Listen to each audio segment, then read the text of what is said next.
You're at the gate. Your boarding pass is in hand. Your bag is packed. You've made it through security, found your seat assignment, maybe even grabbed a coffee. You are 20 minutes from wheels up.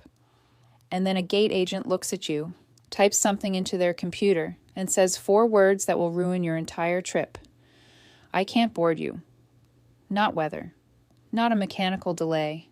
Not an overbooked situation where they're asking for volunteers. You, specifically, denied.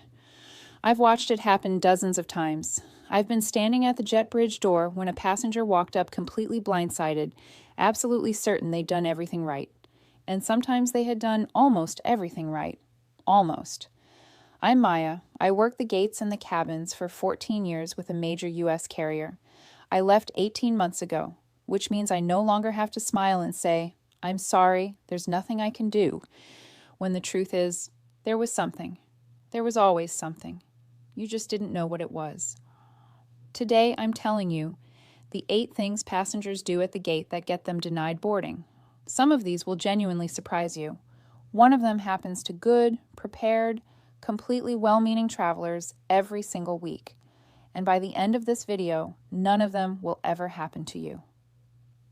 Let's start with the one that catches the most people off guard, because it doesn't feel like a rule, it feels like common sense. And that's exactly why it destroys travel plans. If you never want to be that person standing at the gate watching your flight push back without you, hit subscribe right now. I post insider knowledge every week, the kind airlines really wish I'd kept quiet about. Number 1, you are at the gate, but you are not at the gate. Here's the scene. You landed the perfect seat. You're in the terminal. You've got 40 minutes until departure, so you wandered to grab food, browsed a shop, sat down at a charging station 2 gates away. Your phone is showing 40 minutes. 40 minutes is plenty of time. Except it isn't. Here's what you don't know. Most airlines require you to be physically present at your departure gate with a scanned boarding pass, no later than 15 to 20 minutes before scheduled departure. Not wheels up. Departure. And that cutoff is not a suggestion. The moment that clock hits, the gate agent is authorized, and often required, to release your seat to a standby passenger. I have released seats from passengers who were in the building, who were at the airport, who were running down the terminal toward me as I closed the door, and I couldn't hold it. Not because I didn't want to, because the system had already reassigned the seat and the flight was on a departure slot. If I held the door, we missed the slot. If we missed the slot, 200 people were delayed, 30 minutes waiting for a new one. So here's what you do instead. When your gate is called, you go to that gate. Not nearby, not the general area, that specific gate. You sit down, you scan your pass at the reader if they have one, you make yourself known to the agent if the flight is close to boarding. 40 minutes of buffer time means nothing if you're not where the system needs you to be. I once watched a family of 4 get denied because the father had walked their kids to the play area 1 terminal over. He thought 22 minutes was enough. It was not. His wife and children made the flight. He did not. That is the kind of story that stays with a gate agent for a long time. That one was about presence. This next one is about paperwork, and it is the most expensive mistake on this list. Number 2, your documents are not what you think they are. You have your passport. You checked. It's in your bag. You saw it this morning. It's fine. Is it valid for at least 6 months beyond your travel dates? Because in most international destinations, a passport that expires in 4 months is not a valid travel document. It is a souvenir, and the gate agent is legally required to deny you boarding if your documents don't meet the entry requirements of your destination country. Here's the part that makes people furious when it happens to them. This is not the airline's rule. Airlines are fined by governments when they transport passengers who arrive without valid documents and get turned away at immigration. So the gate agent checking your passport expiration isn't being bureaucratic. They are protecting the airline from a fine that can reach tens of thousands of dollars per passenger. They will not let you through. And it doesn't stop at passports, visas, entry requirements, health documentation in certain travel corridors, ESTA authorizations for the U.S. if you're coming from a visa waiver country. I have seen passengers denied boarding for each of these, and every single one of them thought they had everything they needed. The rule is simple. Before every international trip, Go directly to the official government website of your destination country and verify the current entry requirements. Not a travel blog, not a forum post from 2022. The official government website in the week before you fly. Requirements change. They change constantly during certain periods, and most people had no idea. That one was about documentation. This next one is something I genuinely hate to say because it's so avoidable. It's about showing up. Number 3. You checked in online, so you think you're confirmed. You're not. Online check-in is not the same as having a guaranteed seat on that aircraft. I know that sounds wrong. I know you got the boarding pass. I know it has a seat number on it. But there is a process airlines run before every flight called a weight and balance check combined with passenger load verification. And if you are a no-show for check-in at the airport on certain fare types, your seat can be, and often is, released automatically. This catches people on long layovers especially. You checked in for your whole itinerary at the start of your trip. You think you're set for every leg, but some airlines, particularly on certain fare classes, require you to actively confirm at the departure airport for connecting flights if the layover exceeds a certain number of hours. If you don't, the system marks you as a potential no-show and your seat goes to standby. What you do instead is this. On any connecting flight with a layover longer than 4 hours, find the gate agent or use the airline's app to actively confirm you are present and intending to board. 30 seconds. Hi, I'm confirmed on this flight, just checking in. That interaction is logged. It protects your seat. I had a passenger once, a business traveler who flew this route every month for 3 years, get bumped from a connection he'd taken 40 times because he'd upgraded to a new fare class that had a layover confirmation requirement he didn't know about. 3 years of the same trip and one policy change caught him completely off guard. That one was about assumptions. This next one is something that has gotten significantly more common, and it can get you denied before you even speak to a human being. If you're finding this useful, please like this video right now. It helps more travelers find this information before they find out the hard way at the gate. Number 4. Your name doesn't match. Not in the dramatic way, not a different name entirely, just a small discrepancy between your boarding pass and your ID. Middle name abbreviated differently. Hyphenated last name with the hyphen missing. A typo on the ticket where someone entered an O instead of a 0. Or dropped a letter from a surname. International passengers whose passports romanized their name one way while the booking system entered it another. Since enhanced security requirements have tightened over the last several years, gate agents are required to flag name discrepancies. Minor ones can be resolved. But if it can't be resolved at the gate, or if the discrepancy is significant enough that the agent can't manually override it, you're not boarding that flight. The fix is so simple it almost hurts. When you book a ticket, open your passport or government ID immediately afterward and read your name character by character against what appears in the booking confirmation, not your email, not how you usually write your name, exactly as it appears on your government identification. If there's a discrepancy, call the airline immediately. Most carriers will correct minor name errors free of charge within 24 hours of booking. After that, and especially within 24 hours of departure, it gets complicated and expensive.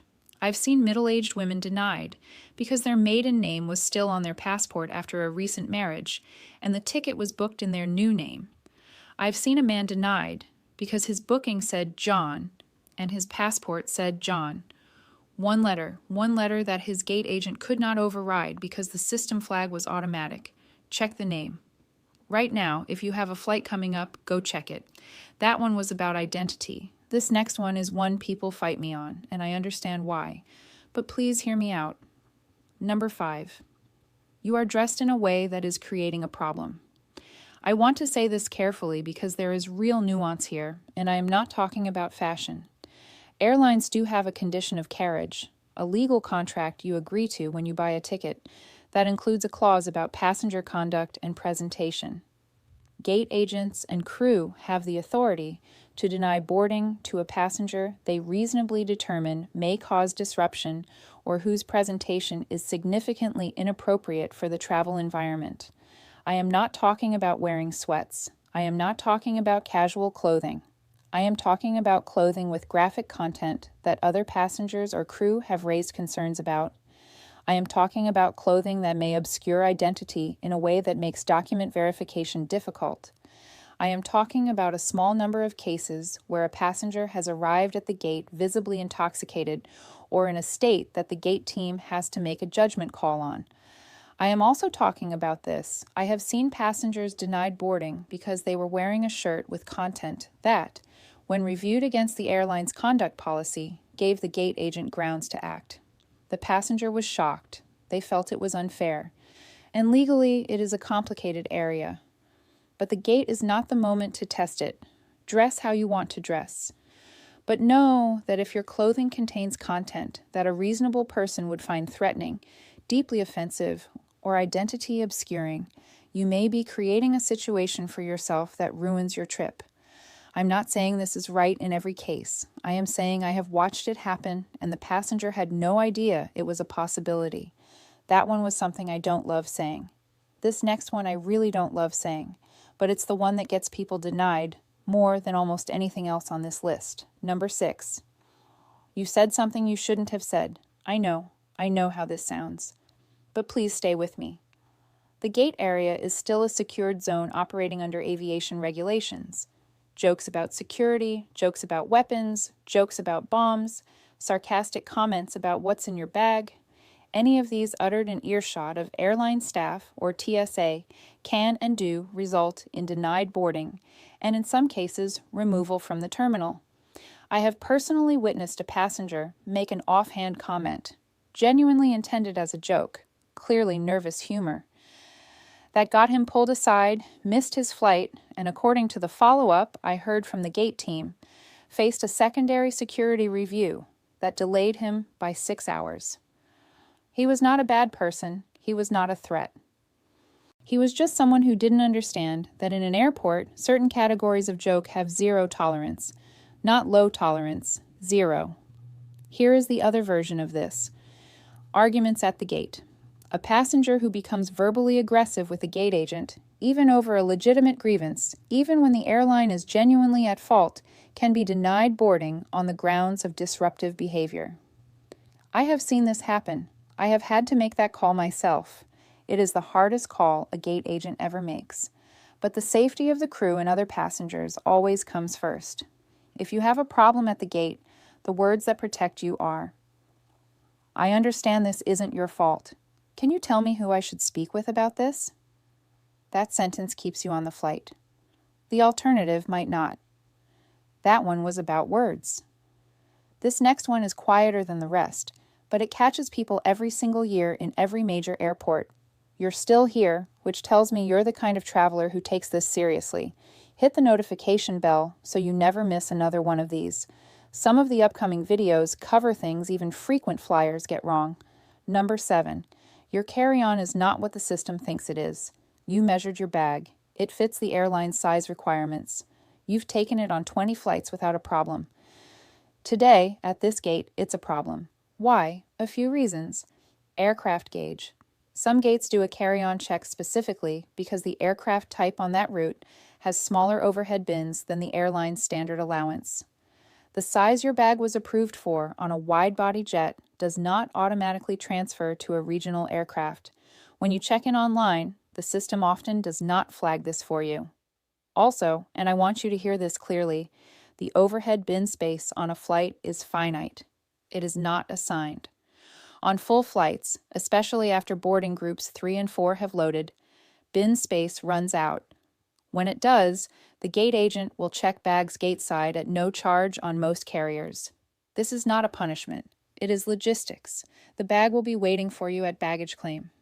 But where passengers get into serious trouble is when they try to bring on a bag that is genuinely oversized and push back against the gate agent trying to address it. That interaction, if it escalates, can turn a bag check into a denied boarding. Over a bag. Know your aircraft type before you fly. It is listed in your booking confirmation. If you are on a regional jet, call ahead and ask whether your bag meets the carry-on requirements for that specific aircraft. 30 seconds of research saves you the confrontation at the gate. I once had a passenger pull out a ruler at the gate. She had measured her bag. The bag met the airline's published standard dimensions, but the aircraft was a smaller regional jet with different bin specs, and there was nothing either of us could do about it standing there. The conversation went sideways. She missed her flight. Over a bag that was, in her defense, technically within the published limits. It was genuinely unfair. And it still happened. That one was about logistics. This last one is the one I want you to carry with you, because it's not about a rule. It's about a moment that happens every time someone gets denied boarding, and almost nobody talks about it. Number 8. You waited until the gate to fix what you could have fixed days ago. I don't mean this harshly, I mean it practically. Every single denied boarding story I have told you today has a version of itself that ends differently if one action is taken earlier. The name mismatch that could have been corrected free of charge during the booking window. The passport expiration that was borderline and could have been expedited before departure. The documentation question that a quick call to the airline 2 days before the flight would have answered completely. Gate agents are not equipped to solve problems that required advance action. We do not have the system access, the time, or in many cases, the authority to override what a pre-departure review would have caught and resolved. When you arrive at the gate with a problem, you are asking us to do in 4 minutes what was built to be done in 4 days. The best version of every trip you will ever take starts the evening before departure, not at the airport, not at the gate, the evening before, at home, with your documents in front of you and the airline's app or website open. Verify your name matches your ID. Confirm your check-in is active. Check the entry requirements of your destination one more time. Look up the aircraft type and confirm your bag fits.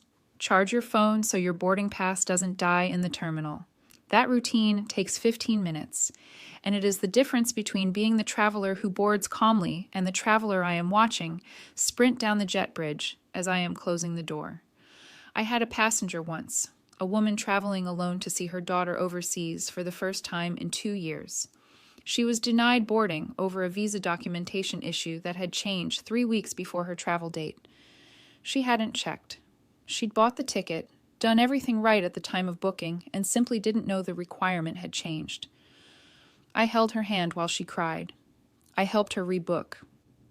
I stayed with her for 40 minutes past my scheduled break because there was no one else. But I could not put her on that flight. No one could. Check before you go. Please. That's all 8. Let me bring them together quickly. Be physically at your gate with enough time for the system to register you. Verify your passport validity and entry requirements before every international trip on the official government website in the week you fly. Confirm your presence on connecting flights with long layovers. Check that your name on your ticket matches your ID character by character. Be aware that your clothing and conduct fall under your airline's conditions of carriage. Do not make jokes about security in the gate area, and if you have a grievance with the airline, stay calm and ask who can help you. Know your aircraft type before you arrive with your carry-on, and do your document review the evening before departure, not at the gate. None of these are difficult. Every single one of them is in your control. You're not trying to cause problems. You just didn't know, and now you do.